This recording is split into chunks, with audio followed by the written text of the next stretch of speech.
তারাগোনিয়া হোসেনাবাদের হোসেনাবাদ পার হয়ে তারাগোনিয়া যে ঈদগাহ আছে সেই ঈদগাহর পাশেই ভয়াবহ দুর্ঘটনার কবলে পড়েছে কুষ্টিয়াগামী একটি বাস এবং এখানে বেশ কিছু লোকজন হতাহতের ঘটনা ঘটেছে বলে আশঙ্কা করা যাচ্ছে এবং আহতদের দ্রুত উদ্ধার করে স্থানীয়রা উদ্ধার করেছে এবং হসপিটালে প্রেরণ করেছে। আপনারা দেখতে পাচ্ছেন হোসেনাবাদ যে পার হয়ে আপনার একটি ঈদগাহ আছে, সেই ঈদগাহ পাশেই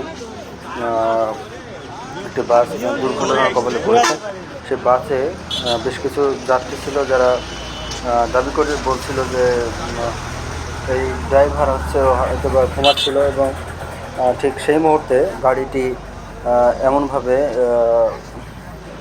কন্ট্রোল হারায় এবং রাস্তার পাশেই বৈদ্যুতিক খুঁটির সাথে আঘাত করে সজোরে এবং আঘাত করার সাথে সাথেই গাড়িটি উল্টে যায়। উল্টানোর পরবর্তীতে ভিতরে যে সকল যাত্রী ছিল, সাধারণ যাত্রীবৃন্দ ছিল, তাদের স্থানীয় হসপিটালে প্রেরণ করে স্থানীয় জনগণ এবং সেই সাথে এই দুর্ঘটনাটির মাত্রাটি এত ভয়াবহ, হতাহতের ঘটনা হতে পারে বলে আশঙ্কা করছে সাধারণ জনগণ এবং যারা হসপিটালে গেছে আপডেট খবর পেলে তারা আশা করছে আমরা সুস্থ থাকবে, হঠাৎ ঘটনা ঘটবে না। ততক্ষণে আপনারা ভালো থাকুন এবং শেয়ার করতে থাকুন ভিডিওটি। ধন্যবাদ সবাই।